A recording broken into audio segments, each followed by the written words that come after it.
नमस्कार दोस्तों, स्वागत है आप सभी का। उम्मीद है आप सबकी प्रिपरेशन बहुत बढ़िया चल रही होगी। तो आज फिर से हम लोग रात 9 बजे अपने प्रैक्टिस पर आए हुए हैं। एसएससी जीडी हो या आपका कोई भी एग्ज़ाम हो, ये प्रैक्टिस आपके बहुत काम आने वाली है। चलिए तो स्टार्ट करते हैं आज का सेशन। और आज का हमारा सबसे पहला जो क्वेश्चन है उसको देखते हैं। पहला ही क्वेश्चन हमारा डीआई पर बेस्ड है, तो पहले आप इस डीआई को समझ लीजिए। मैं डेटा आपको बता देता हूँ किसके बारे में है। कह रहा है कि निम्नलिखित जो दंड आरेख यानी ये जो बार ग्राफ है वो उसको ध्यान से पढ़ें। इसके बारे में क्या है, कह रहा है कि विद्यार्थियों की संख्या है दो अलग अलग यूनिवर्सिटी में। यूनिवर्सिटी ए, ये जो ब्लू कलर वाला यूनिवर्सिटी ए है, और जो रेड कलर वाला है वो यूनिवर्सिटी बी है। इधर ईयर्स दिए हुए हैं 2003, 4, 5, 6, 7, 8, और ये जो आंकड़े हैं ये हजारों में है। यहाँ पे हजार लिखा हुआ है, हजारों में है, 10, 20, 30, 40, 50, 60 ऐसा। ठीक है, तो हमसे जो पूछा गया है क्वेश्चन पहले देख लेते हैं। क्वेश्चन ने क्या कहा। क्वेश्चन कह रहा है कि वर्ष 2003, 5 और 6 में मिलाकर विश्वविद्यालय बी से पास हुए विद्यार्थियों की कुल संख्या कितनी है। ध्यान दीजिएगा, यू यूनिवर्सिटी नहीं, बी यूनिवर्सिटी के बारे में पूछा गया है। तो बी यूनिवर्सिटी यहाँ पे रेड कलर से उसका बार ग्राफ है, देख लीजिए एक बार, आप लोग ट्राई करिए।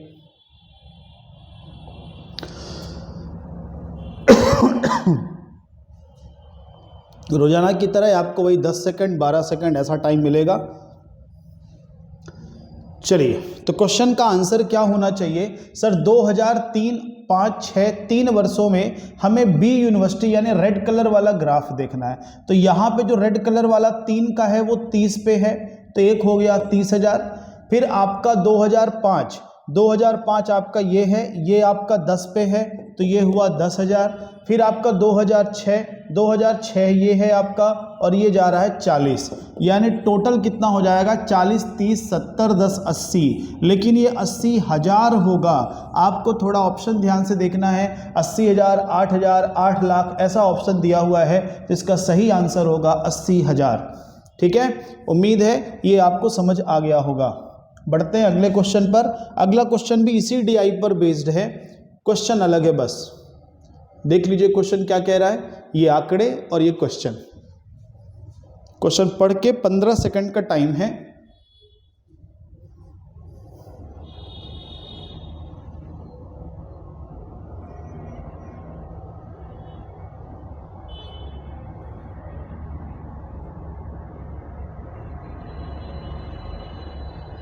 चलिए देखते हैं क्वेश्चन क्या कह रहा है। क्वेश्चन कह रहा है कि सर 2007 में ए से पास हुए विद्यार्थी, तो 2007 में ए ब्लू कलर वाला है, तो ये कितना आ रहा है हमारा 50 आ रहा है।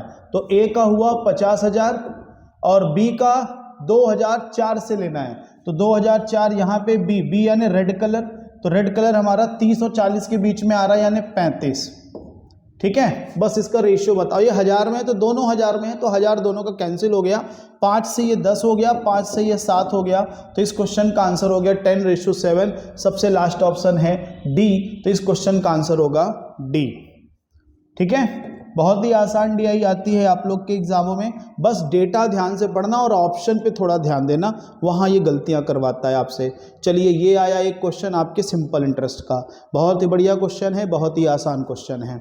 क्वेश्चन पढ़ लीजिए, उसके बाद 15 सेकंड का टाइम। वैसे इसमें 15 सेकंड ज़्यादा है, 10 ही सेकंड में आना चाहिए।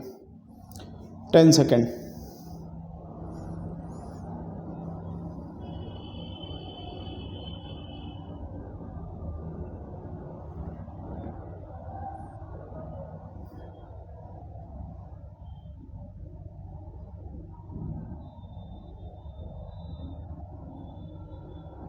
चलिए, क्वेश्चन क्या कह रहा है, पहले ही बता रहा है, वो साधारण ब्याज का क्वेश्चन है कि 3 वर्षों में एक राशि 815 हो जाती है। पहले तो ये समझिए हो जाती है, इसका मतलब ये आपको मिश्रधन यानी अमाउंट दे रहा है, यानी 3 साल का अमाउंट है 815 रुपए। फिर उसके बाद 4 साल का, 4 वर्षों का अमाउंट है 854 रुपए। एक बात बताइए, प्रिंसिपल में क्या क्या रहता है। प्रिंसिपल में रहते, सॉरी अमाउंट में रहता है प्रिंसिपल प्लस इंटरेस्ट। इस वाले में 3 साल का ब्याज रहा होगा, इस वाले में 4 साल का। तो कहीं ना कहीं प्रिंसिपल तो दोनों में था, फर्क क्या है 1 साल के ब्याज की। तो यहाँ पे जो भी डिफरेंस है वो 1 साल का ब्याज है।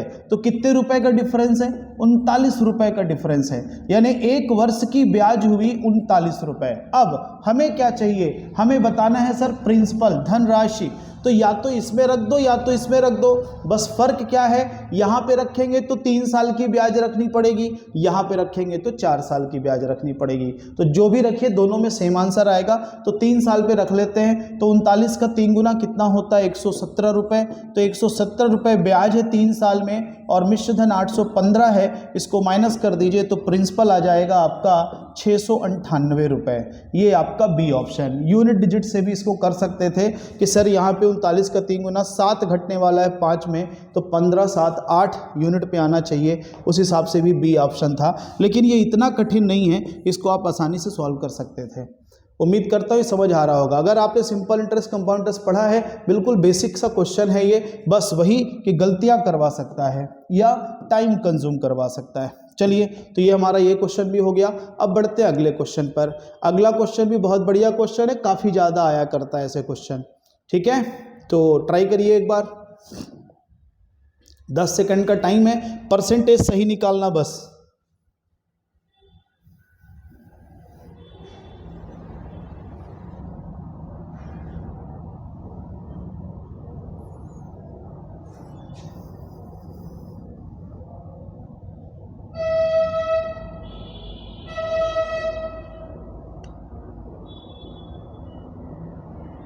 चलिए, ऐसे क्वेश्चनों में जब ऐसा क्वेश्चन कहता है कि भैया हमें करना था 3/5 से गुणा पर हमने कर दिया 5/3 से गुणा, या हमें करना था 2/7 से गुणा हमने कर दिया 7/2 से गुणा, जब भी ऐसा क्वेश्चन आया करे तो उसके दो फ्रैक्शन हैं, दोनों का जो डिनोमिनेटर है, जैसे 3 और 5, इन दोनों का एलसीएम लिया करिए वो नंबर। तो 3 और 5 एलसीएम 15 ले लिया मैंने। तो अगर 15 नंबर लेते हैं तो एक बार आंसर क्या आया होता? 9, और एक बार क्या आंसर आया होता? 25, इसको सॉल्व करने के बाद। अब यहाँ पे ये तो दिख रहा है सर जो अंतर है वो 16 का है। सवाल ये है कि हमसे परसेंटेज में त्रुटि का परसेंटेज पूछा गया है, तो ये 16 तो ठीक है, कंपैरिजन 9 से करूं या 25 से करूं? तो एक बात हमेशा ध्यान रखिएगा, आपसे गलती हुई है, त्रुटि परसेंटेज आपको बतानी है, तो उसकी तुलना हमेशा सही वाले आंसर से होगा। तो इन दोनों में सही आंसर कौन था? क्वेश्चन से समझिए। क्वेश्चन कह रहा है कि किसी संख्या को 5/3 से गुणा करने के स्थान पर, यानी जो 5/3 से गुणा करना था वो सही है, उसने क्या कर दिया 3/5 से। तो 5/3 वाला कौन है? 25। तो यहां आपको कंपैरिजन किससे करना था? 25 से करना था। उम्मीद है समझ आया होगा। कंसेप्ट के साथ समझिए, बाकी टाइम ज़्यादा नहीं लगता है अगर कैलकुलेशन अच्छी है तो। 16 4 जा 64%, तो इसका आंसर क्या होगा? 64%। बात समझ आई? तो जब भी ऐसे क्वेश्चन आए ना, तो फ्रैक्शन के जो डिनोमिनेटर्स हैं उसका लघुत्तम ले लो और नंबर मान लो उसको। नंबर मानने के बाद 2 आंसर आएंगे, त्रुटि तो समझ आ जाएगी। कंपैरिजन किससे करना है? जो सही होना चाहिए था उससे। तो सही कौन होना चाहिए था? 5/3 से गुणा करने को कहा गया था, आपने गलती की 3/5, तो ये गलत आंसर है, ये सही आंसर है। तो इससे कंपैरिजन करना है। उम्मीद है समझ आया होगा।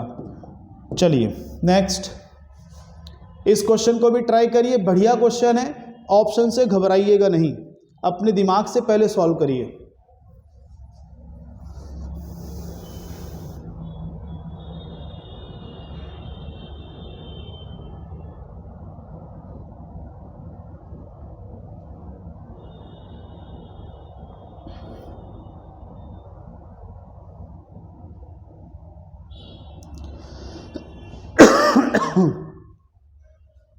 चलिए देखो, जब भी क्वेश्चन ये कहे कि पॉपुलेशन बढ़ रही है, किसी संपत्ति की कीमत घट रही है, किसी की हाइट बढ़ रही है, और अगर लगातार 2-3 वर्षों की बात हो रही है, तो ये हमेशा क्रमागत परिवर्तन होते हैं, ये हमेशा सक्सेसिव चेंजेस होते हैं। तो इसको सक्सेसिव चेंजेस से आपको करना था। हर साल क्या हो रही है? 10% उसकी वैल्यू घट रही है। तो 10% घट रही है, तो सर हमें बताया गया है कि आज उसकी कीमत 8100 रुपये है, तो 2 वर्ष पहले क्या रही होगी? तो मान लीजिए 2 वर्ष पहले x थी, तो पहले 10% घटा तो कितना बचा 90%, फिर से 10% घटा तो कितना बचा 90%, और आज कितना है 8100, तो बराबर होना चाहिए। तो ये देखो नंबर ही ऐसा रखा हुआ है 9 9 81, बहुत आसानी से सॉल्व हो जाएगा। 100 × 100 10,000 होता है, तो आपके इस क्वेश्चन का आंसर 10,000 हो जाएगा। ठीक है, ये तो लिख कर रहे हैं। 8100 देखते ही समझ आ रहा है 9 का स्क्वायर है, कैंसिल हो जाना है, 100 × 100 परसेंटेज वाला 100 आएगा, तो 10,000 इसका। बाकी ये सब आपको परेशान करने के लिए था और कुछ नहीं।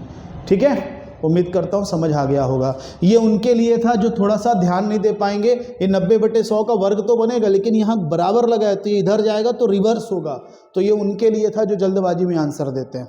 ठीक है, चलिए फिलहाल इसका ऑप्शन ए आंसर होगा। अब बढ़ते हैं अगले क्वेश्चन पर। एक और आ गया, देखिए प्रॉफिट लॉस का बहुत ही बढ़िया क्वेश्चन, सिंपल सा क्वेश्चन है, बेसिक प्रॉफिट लॉस की नॉलेज लगेगी बस।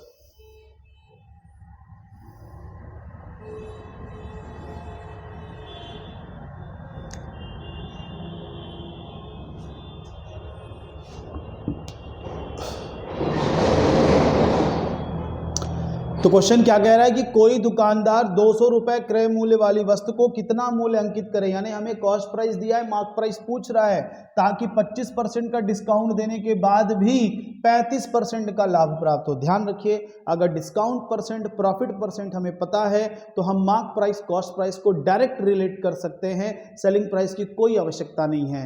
अब वो तरीका क्या होता है कि sir mark price cost price का जो रेशियो होता है वो 100 plus profit percent upon 100 minus discount percent. ये किससे आता है, दोनों की सेलिंग प्राइस बराबर करके ये फॉर्मूला बनाया जाता है। आप हमेशा इसको ध्यान रखें तो आपका बहुत सा टाइम बचेगा। तो मार्क प्राइस सर पता करना है, सीपी 200 रुपये है, प्रॉफिट कितना है 35%, डिस्काउंट कितना है 25%, तो घट गया। अब इसको सॉल्व करो, 15 × 75, 15 का 9 गुना 5 से ये 40 हो गया, तो मार्क प्राइस कितना हो गया 360 रुपये। सीधा, कोई सेलिंग प्राइस की जरूरत नहीं है, सीधा आप मार्क प्राइस बता सकते हैं सीपी से, अगर प्रॉफिट और डिस्काउंट परसेंट पता है। जिनको ये फॉर्मूला नहीं पता प्लीज इसको लिख लीजिएगा। ठीक है, mark price upon cost price equal 100 plus profit percent upon 100 minus discount percent. बाकी ये आता कंसेप्ट से ही है। ठीक है, चलिए बढ़ते हैं आगे। अगला क्वेश्चन आपके मेंसुरेशन का क्वेश्चन है, क्षेत्रमिति का समचतुर्भुज, इंग्लिश में इसको आप रोम्बस कहते हैं, समचतुर्भुज को रोम्बस। जो इंग्लिश मीडियम वाले ध्यान रखना, ये रोम्बस की बात हो रही है, विकर्ण यानी डायगोनल।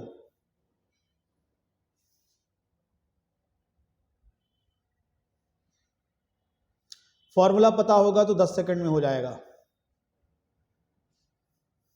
और फॉर्मूला नहीं पता होगा तो सर पटकते रह जाओगे, नहीं होगा ये, क्योंकि आपको रोम्बस के बारे में पता होना चाहिए। चलिए देखते हैं इस क्वेश्चन को।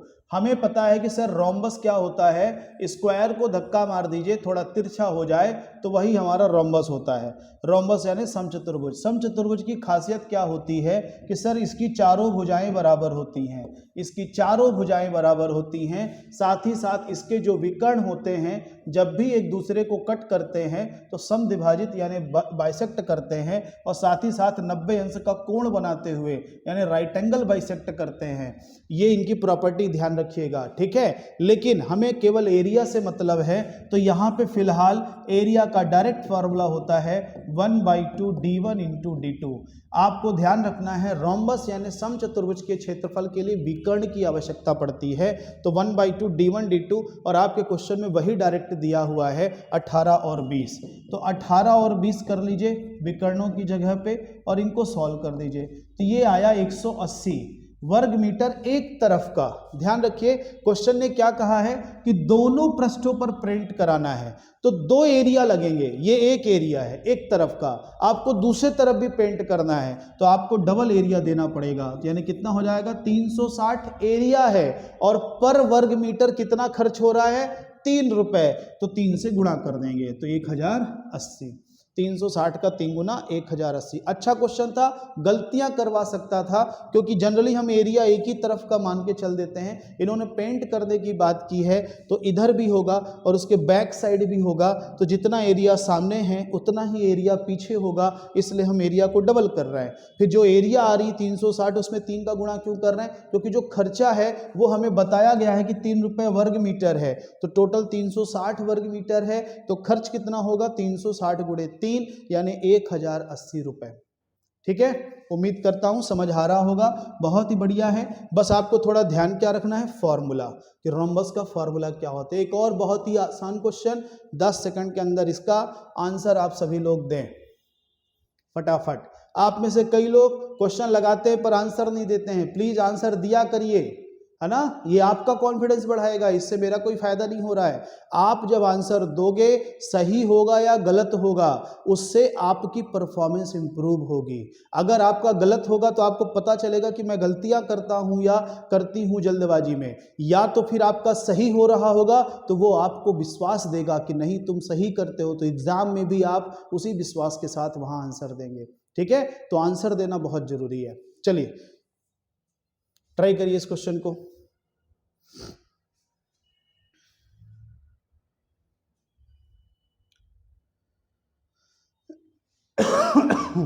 सॉरी,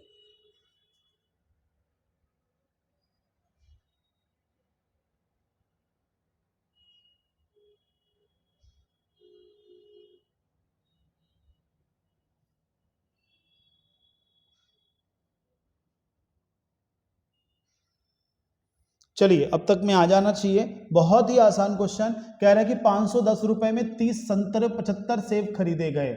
एक सेब का कीमत 2 रुपए है, तो सीधी सी बात है 75 सेब का कीमत निकाल लेते हैं, 150 रुपए। तो बाकी जो पैसा बच गया वो किसका रहा होगा? संतरों का। इसको माइनस कर दीजिए, तो जब हम लोग इसको माइनस करेंगे तो कितना आएगा आपका? ये 360 रुपए। 360 रुपए किसकी कीमत है? एक संतरे की नहीं है, 30 संतरे की है। तो एक संतरे की कीमत कितनी होगी? 30 से भाग कर देंगे, 12। बहुत ही आसान। और ऐसे क्वेश्चन होते हैं एग्जाम में, मिक्सडअप आपका एग्जाम होता है, ऐसा नहीं कि सारे क्वेश्चन ही कठिन होते हैं, सारे क्वेश्चन ही सरल होते हैं, मिक्सअप होता है। कुछ क्वेश्चन आसान होते हैं, कुछ क्वेश्चन सॉरी मॉडरेट होते हैं, कुछ क्वेश्चन टफ भी होते हैं, तो हर तरह का मिक्सचर होता है, तो आपको इस तरह की भी आदत होनी चाहिए। चलिए अगला, हाँ जी, ये आया सिंप्लीफिकेशन का क्वेश्चन आपका, अच्छे से लगाइएगा, गलती मत करिएगा, ट्राई करिए। सॉरी,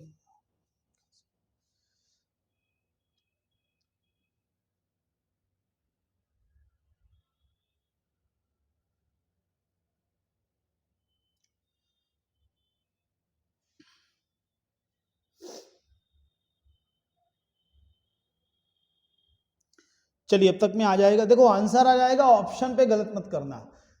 पहले देखो, cube root of 8, cube root of 8 कितना होता है? 2, क्योंकि 8 किसका घन होता है? 2 का, तो घनमूल उसका 2 होगा। 16 पे वर्गमूल लिखा हुआ तो ये 4 हो गया। पहली बात तो ये, इस भाग को हम गुणा बनाएंगे और इसको पूरा रिवर्स कर देंगे, तो 49 का वर्गमूल 7 और 100 का वर्गमूल 10। ध्यान रखना, बगल वाली संख्या हम लोग क्या कर रहे हैं? गुणा बना रहे हैं, तो ये पूरा रिवर्स हो जाएगी और इस पर कोई फर्क नहीं पड़ेगा, ये वैसा ही रहेगा। तो 125 का भी घनमूल, 125 किसका घन होता है? 5 का। अब इसको सॉल्व कर लीजिए, तो ये 1/2 है, ये 5 से 2 हो जाएगा, तो फाइनल आंसर 7/4। अब ये ऑप्शन में नहीं है, किस रूप में है? मिक्स फ्रैक्शन के रूप में है, 1 सही 3/4, तो इसलिए इसका आंसर बी होगा। ठीक है, सिंप्लीफिकेशन क्वेश्चन आता है और इजी ही रहता है, बहुत टफ नहीं रहता है, बस आपसे गलती नहीं होनी चाहिए, है ना। आप ये नहीं कहोगे कि हमसे क्वेश्चन नहीं बना, आप यही कहोगे कि सर या तो टाइम कम पड़ा या हम गलत कराए। चलिए ट्राई करिए इसको भी, ये भी आसान क्वेश्चन है, कैलकुलेशन बस थोड़ी सी करनी है।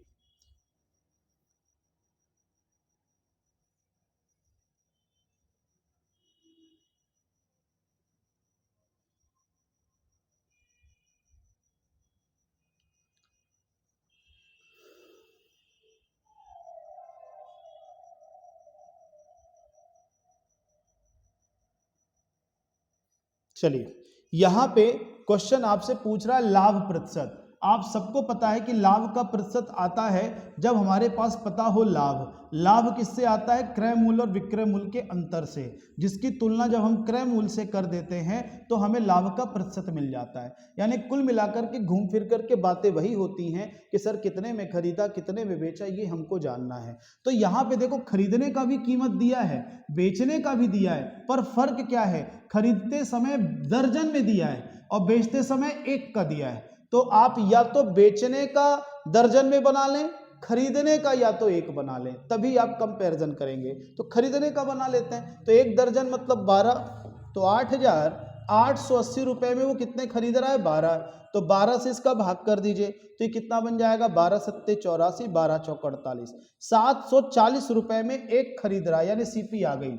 एसपी आपने पहले ही बता रखा 888 रुपए, तो 888 रुपए और 740 का जो अंतर है वही हमारा लाभ है। 740 से उसकी तुलना होगी।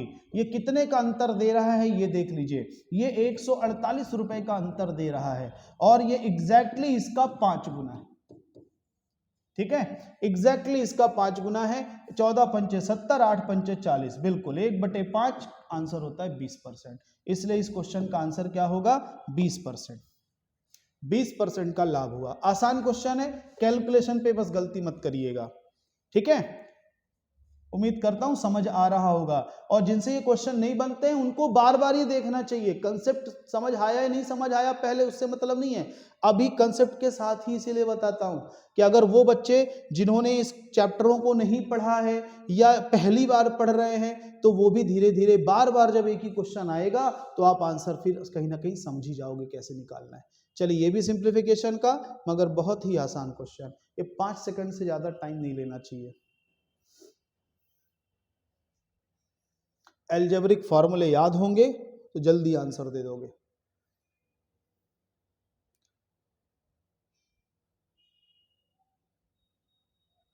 चलिए, अब तक में आ जाना चाहिए। देखो एल्जेब्रिक फॉर्मूलों में एक फॉर्मूला हुआ करता है A cube plus B cube. A cube plus B cube क्या होता है sir? A cube plus B cube होता है A plus B into A square minus A B plus B square. अगर मैं इसको उठाकर इधर भेज दूं तो बटे में आ जाएगा A cube plus B cube बटे A square minus A B plus B square. तो आंसर हमेशा क्या होगा? A plus B. बस आपका क्वेश्चन इसी रूप में है। अगर आप ध्यान से देखें 3.7 का 3 बार गुणा हो रहा है तो 3.7 का क्यूब, 1.3 का 3 बार हो रहा है तो वो उसका भी क्यूब हो गया। नीचे क्या लिखा हुआ है? 3.7 2 बार गुणा हुआ तो वर्ग, और ये जो 4.81 है ना, आप इसको ब्रेक करेंगे तो ये बनेगा 3.7 गुणे 1.3। चाहो तो चेक कर लो, 13 7 91 का 1 हासिल गया 9, 13 39 और 9 जोड़ेंगे तो 48, 1 और 1 2 अंक बाद दशमलव भी लगना चाहिए, ये बन गया आपका। ठीक है, तो आप इसको भी ब्रेक करके क्या लिख सकते हैं? 3.7 गुणे 1.3 और प्लस 1.3 का वर्ग। क्या ये इस रूप का नहीं है? और ध्यान रखना, ये समझाने के लिए मैं कर रहा हूं, बाकी जिनको पता होगा तुरंत आंसर देंगे सर 3.7 में 1.3 जोड़िए आंसर 5 आएगा। ठीक है, ये उनके लिए समझा रहा हूं जो पहली बार देख रहे हैं। आप देखिए सेम वही रूप है तो आंसर क्या होना चाहिए? a प्लस बी, तो ये प्लस बी यानी 3.7 धन 1.3, और जैसे ही जोड़ेंगे तो 5 आएगा। B option. एल्जेब्रिक फॉर्मूले पे आपके क्वेश्चन बनते हैं, क्वेश्चन नहीं बनते तो इनका यूज तो बहुत होता है। ये फॉर्मूले आप लोग याद रखिए और याद भी होंगे। चलिए, एक आ गया पार्टनरशिप का क्वेश्चन।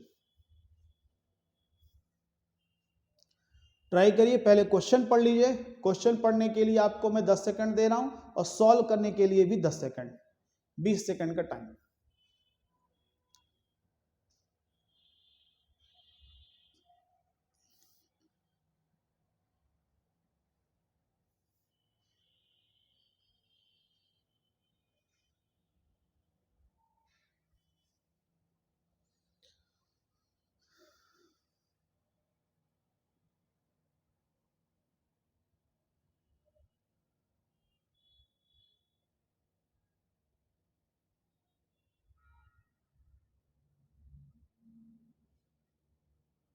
चलिए, अब तक में आ जाना चाहिए। देखो यहां पे 3 व्यक्ति हैं जिन्होंने बिजनेस में अपना अपना पैसा लगाया। दीपा ने क्योंकि प्रारंभ किया था, इसका मतलब वो पूरे वर्ष लगी हुई है, तो उसने 60,000 रुपए पूरे साल भर लगाए यानी 12 महीने। फिर दूसरा व्यक्ति जो आया 3 महीने बाद आया तो उसके लिए महीने कितने बचे 9 और पैसा 1 लाख लेके आया है, 1 लाख 9 महीनों के लिए। और तीसरा जो व्यक्ति आ रहा है ज्योति, वो 1,20,000 लेके आ रही है। पर वो दीपा के 3 महीने बाद आया दूसरा व्यक्ति रोजी, और रोजी से भी 3 महीने बाद यानी टोटल 6 महीने बाद। तो इसके लिए कितना टाइम बचा 6। अब यहाँ पे पहले तो जीरो जितने कैंसिल हो रहे हैं आप लिखने के पहले ही कैंसिल कर लिया करिए। तो ये क्या बन जाएगा 12 छंग 72, 10 नहीं 90, 12 छंग 72। अब 8 ये तीनों ही कहीं ना कहीं 9 से डिविजिबल हैं। 12 से भी आप सीधे इसको किससे डिवाइड कर सकते हैं 18 से भी डिवाइड कर सकते हैं। 4 5 4 ये रेशियो आएगा। ये किस चीज का रेशियो आएगा इनके प्रॉफिट का। जिनको नहीं पता ध्यान देना, पार्टनरशिप में प्रॉफिट बांटा जाता है उन्होंने कितना पैसा लगाया कब तक लगाया दोनों के गुणनफल का जो रेशियो आएगा उसके। इसलिए हम लोग तीनों के पैसे भी देख रहे हैं साथ ही साथ समय भी देख रहे हैं। मान लीजिए किसी ने व्यवसाय में आपके साथ पार्टनरशिप किया और 1 महीने बाद अपने पैसे ले लिए तो क्या वो पूरे साल का प्रॉफिट लेगा? नहीं ना, उसको 1 महीने का मिलना चाहिए। तो समय भी एक तरीके का इन्वेस्टमेंट होता है, आपको ध्यान रखना है। केवल पैसे नहीं समय भी मायने रखते हैं, इसलिए यहाँ पे ये अंतर आएगा। अब ये जो रेशियो है इनके प्रॉफिट में बंटना चाहिए। लास्ट में क्या निकालना है ये देखो, हमें निकालना है ज्योति और रोजी इन दोनों के लाभों में जो अंतर आएगा। तो ज्योति और रोजी ये लास्ट वाले ये हैं, ठीक है। तो इन दोनों में कितने का अंतर है रेशियो में 1 का, आउट ऑफ टोटल रेशियो करिए 13। और कितना था टोटल प्रॉफिट 78,000 का 1/13। तो 1/78,000 का 1/13 6,000 होगा। तो पार्टनरशिप का क्वेश्चन भी मिल गया हम लोगों को। तो पार्टनरशिप में क्या ध्यान रखना है, जो जितना पैसा लगाएगा जितने समय के लिए लगाएगा उसको उसके हिसाब से प्रॉफिट लॉस मिलेगा। चलिए अगला क्वेश्चन ट्राई करते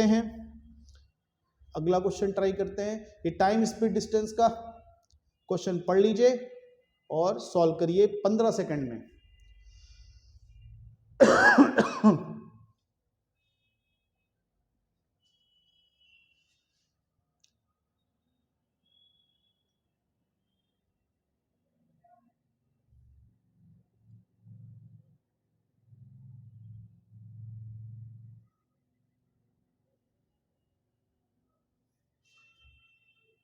बीस सेकंड लगना चाहिए, 5 सेकंड पढ़ने का 15 सेकंड लगाने का, इससे ज़्यादा नहीं। जो पढ़ने वाले बच्चे हैं और जो पहली बार पढ़ रहे हैं अगर नहीं बन रहा तो परेशान मत होइए, अभी एक्सप्लेन करेंगे।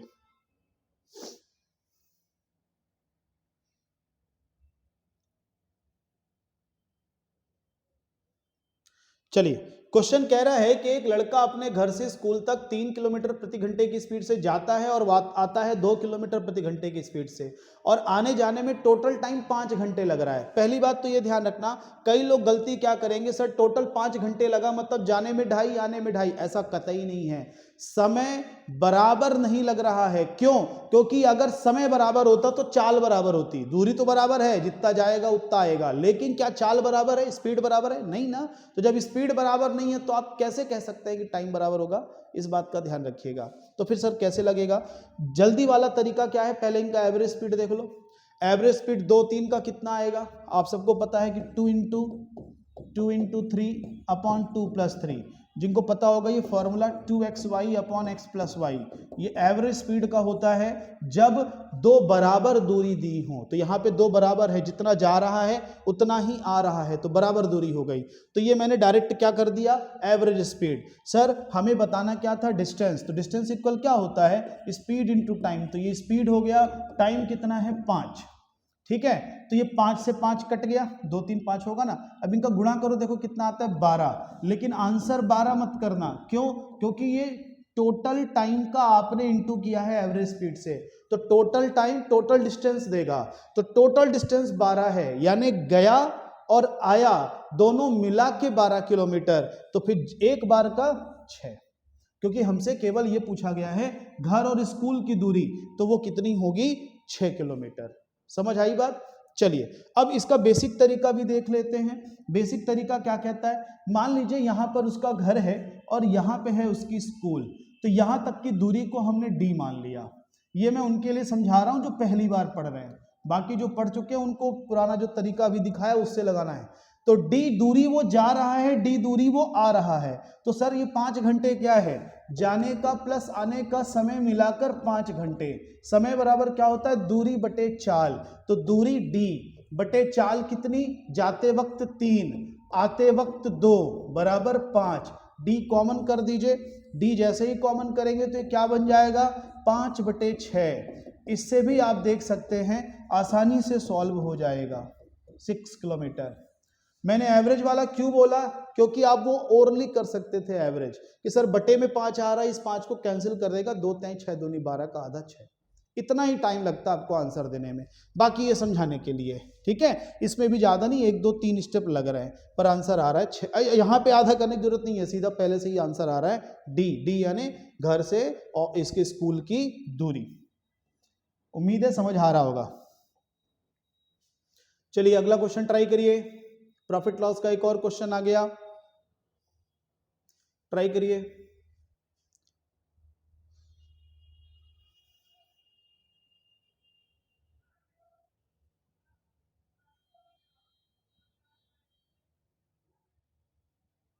क्या ये उससे है,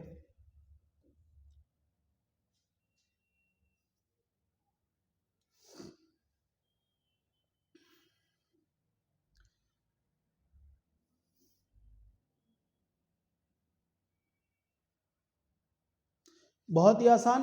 सक्सेसिव चेंजेस तो हैं, 2 लगातार डिस्काउंट हैं, तो आप इसे मल्टीप्लाइंग फैक्टर से लगाइए, एक लाइन में सॉल्व हो जाएगा। कह रहा है कि अंकित मूल्य है, अंकित मूल्य पे मैंने पहले 20% का डिस्काउंट दिया तो कितना बचेगा, 80%। फिर 10% का डिस्काउंट दिया तो कितना बचेगा, 90%। और टोटल कितना बचा ये 2 डिस्काउंट के बाद, 108 रुपए। तो इसके बराबर 108। अब सॉल्व कर दीजिए। तो 2 जीरो तो सर इससे डिविजिबल हो गया, 12 का 9 गुना 108 होता है ना। 4 का 2 गुना, 4 का 3 गुना, 2 से ये 50 हुआ, 50 का 3 गुना 150। ये कितना हो जाएगा, 150। तो इसका ऑप्शन बी 150। अंकित मूल्य ही पूछा गया है, वही आया है। तो ये मल्टीप्लाइंग फैक्टर हम लगा रहे हैं किस पे, कि सर अंकित मूल्य जो भी रहा होगा, पहले आपने 20% का डिस्काउंट दिया तो 80% बचा, फिर आपने 10% का डिस्काउंट दिया तो 90% बचा। अब कितना बचा, क्वेश्चन खुद कह रहा है 108 रुपए, तो इसलिए टोटल बराबर 108। तो यहां से मार्क प्राइस आ गई आपकी 150 रुपए। ठीक है, प्रॉफिट लॉस का ये क्वेश्चन था। चलिए बढ़ते हैं अगले क्वेश्चन पे। इसका आंसर दीजिए, अच्छा क्वेश्चन है ये।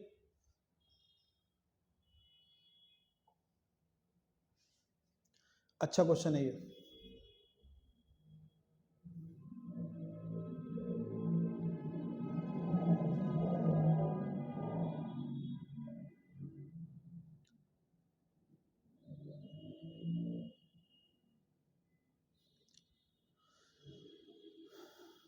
चलो इसको लगाने के लिए एक प्रॉपर्टी आपको पता होनी चाहिए। प्रॉपर्टी क्या है कि अगर मान लीजिए a की पावर m माइनस बी की पावर m है ना, बीच में माइनस है, पावर m अगर इवन है तो ध्यान रखना इसका जो फैक्टर होगा वो a प्लस बी भी होगा और a माइनस बी भी होगा। a प्लस बी भी होगा, a माइनस बी भी होगा। तो हम इसे बना लेते हैं। कैसे बना लेते हैं सर, अभी तो ऑड है तो बना लेते हैं। 49 7 का वर्ग है तो 7 का वर्ग 2 का 15 से जैसे ही गुणा करोगे तो 30 हो जाएगा, और 1 की पावर 30 तो आप लिख ही सकते हो, क्योंकि 1 का पावर कुछ भी करिए कोई फर्क नहीं पड़ता। तो क्या ये हमारा इसी रूप का नहीं हो गया? तो जब ये इस रूप का हो गया तो सर इसके 2 फैक्टर कौन, मिनिमम 2 फैक्टर कौन बन सकते हैं? एक तो a प्लस बी यानी 7 धन 1, और एक 7 में 1 घट के 6। हमारे ऑप्शन में 7 धन 1 8 है, तो इसका आंसर 8 होगा। अच्छा क्वेश्चन है, ध्यान रखिएगा इस कंसेप्ट को कि पावर में अगर इवन है और 2 नंबरों के बीच में माइनस लगा है, पावर बराबर है, तो उस केस में ये दोनों हमारे क्या होते हैं, उसके फैक्टर होते हैं। ठीक है, फैक्टर होंगे तभी तो डिवाइड करेंगे। तो क्वेश्चन यही कह रहा है किसी संख्या से पूर्णतः विभाजित हो, माने वो उनका फैक्टर हो, ये हमें ढूंढना था। चलिए अगला क्वेश्चन। ये देखो लघुत्तम महत्तम का फिर से आज एक क्वेश्चन मिल गया, और कली वाले कंसेप्ट पर है, तो इसलिए इसमें टाइम ज्यादा नहीं लगाना आप लोग। 8 सेकंड, 8 सेकंड में लगा दीजिए।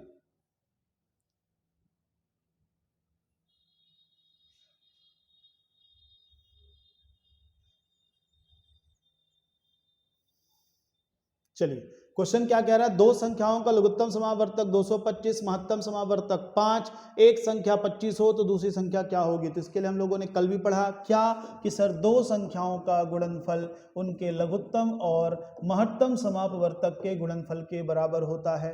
तो संख्याएं आपने एक दी है 25, दूसरी हमें निकालनी है। लघुत्तम आपने दिया 225, महत्तम आपने दिया 5, तो 25 का ये 9 गुना हुआ, 9 पना 45, तो हमारी दूसरी संख्या क्या होनी चाहिए, 45 होनी चाहिए। ठीक है, ये कंसेप्ट ध्यान रखना, इस पे क्वेश्चन आता ही आता है, किसी ना किसी शिफ्ट में मिल ही जाएगा। चलिए इस क्वेश्चन को ट्राई करिए आप लोग। अनुपात का क्वेश्चन है लेकिन आसान क्वेश्चन है, जल्दी आना चाहिए आंसर। क्वेश्चन कह रहा है ए और बी की आयु का अनुपात 5:7 है। यदि उनकी वर्तमान आयु का योग 48 है तो उनकी आयु का अंतर क्या होगा।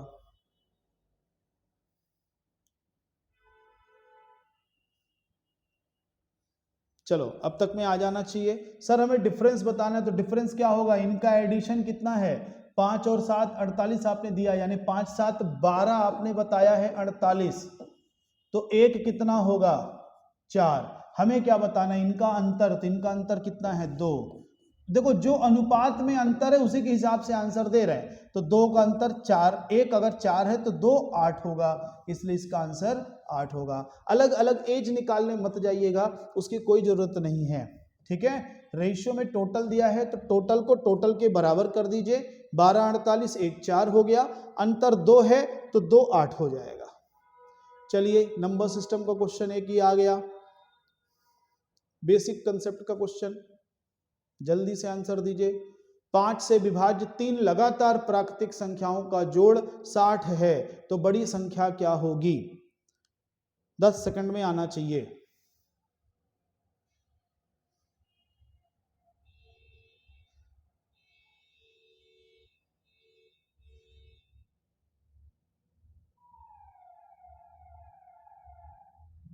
चलिए तो क्वेश्चन कह रहा है 5 से विभाज्य यानी 5 के पहाड़े में आने वाली संख्याएं, 5 के पहाड़े में कौन आएंगी। जैसे मान लो पहली संख्या हमने 5 दे दिया तो अगली 10 15 20 25, एक बात देख रहे हो हर बार अंतर 5 का है, तो हम कह सकते हैं कि सर अगर बीच में नंबर x है तो अगली नंबर x + 5 होगी और इसके पहले वाली x - 5 होगी। आपने इन्हीं का एडिशन दिया है, इन्हीं का जोड़ दिया है 60, तो यहीं से हल हो गया, 5 5 कैंसिल, तो 3x = 60, तो x बराबर हो गया 20। तो बड़ी संख्या बतानी थी, बड़ी ना, हाँ, तो 20 5 25, तो इसका आंसर क्या होगा 25। एक ये तरीका हुआ। एक तरीका हमेशा ध्यान रखिएगा, अगर संख्याओं का अंतराल बराबर है तो उनका जो औसत होता है वो हमेशा बीच वाली संख्या होती है। अगर वो संख्याएं ऑड टाइम है, ऑड टाइम जैसे 3 है 5 है 7 है 11 है ऐसी, तो हमारे पास 3 ही थी, तो 3 का जोड़ अगर 60 है तो उसका एवरेज कितना आया 20, तो यानी बीच वाली संख्या 20 है, तो अगली 25, उसके पहले वाली 15। तो आप ऐसे ओरली भी बता देते 25 इसका आंसर होगा। बाकी ये इसका तरीका है लगाने का। ठीक है, चलिए दोनों ही तरीके आसान है, कोई दिक्कत नहीं है। हाँ जी, अगला क्वेश्चन, टाइम एंड वर्क का एक क्वेश्चन फिर से आ गया, और बहुत ही आसान क्वेश्चन, 15 सेकंड में लग जाना चाहिए क्वेश्चन पढ़ते, सारा टाइम मिला के मैं 15 बोल रहा हूं।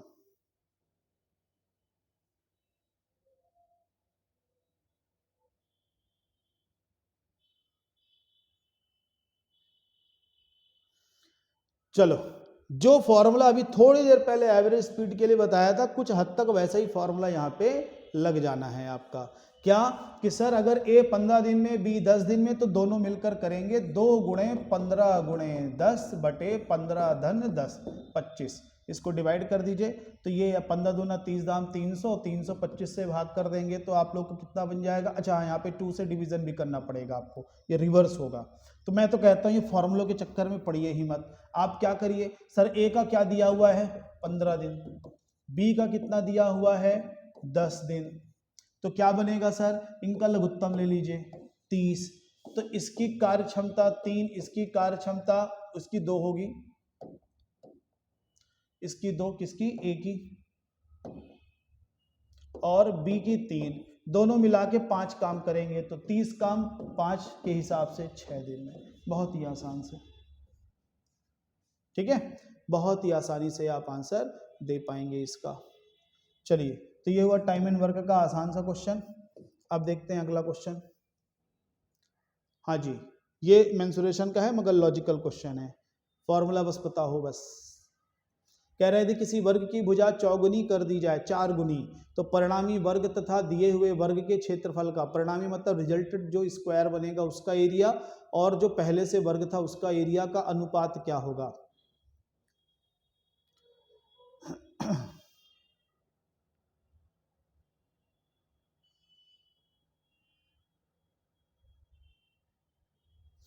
चलिए अब आ जाना चाहिए। मान लीजिए वर्ग की भुजा ए है तो दूसरे वर्ग की भुजा 4a हो जाएगी, तो किसी भी वर्ग का एरिया क्या होता है, क्षेत्रफल क्या होता है उस वर्ग का, जो भुजा होता है उसका वर्ग। तो यहाँ 4a था, यहाँ a था, इसका स्क्वायर करेंगे तो ये 16a स्क्वायर हो जाएगा, ये स्क्वायर कैंसिल हो गया, तो अनुपात क्या आएगा 16:1, इसलिए इसका आंसर क्या होगा सी 16:1 के अनुपात में। और अगर समझ आए तो ये ए मानने की जरूरत नहीं, 4:1 का वर्ग करेंगे 16:1। ठीक है, आसान क्वेश्चन था। चलिए तो ये हम लोगों का आज का आखिरी क्वेश्चन था। उम्मीद करता हूं आप लोगों ने अच्छे से इनको लगाया होगा, काफी इंटरेस्ट भी आपको आ रहा होगा धीरे धीरे। ठीक है, क्वेश्चन लगाते रहिए, प्रैक्टिस करते रहिए। और जो बच्चे अभी लगा रहे हैं या अभी जस्ट स्टार्ट कर रहे हैं तो वो पहले कंसेप्ट को समझें, उस कंसेप्ट को समझने के बाद उस क्वेश्चन को बार बार आप लगाइए। जब आप उस क्वेश्चन को बार बार लगाएंगे तो धीरे धीरे वो कंसेप्ट आपके माइंड में भी बनना चालू हो जाएगा। ठीक है, फिलहाल आज के लिए इतना ही, और कल फिर से रात को 9 बजे तैयार रहिएगा, फिर से कुछ नए क्वेश्चनों के साथ आएंगे। तब तक के लिए धन्यवाद।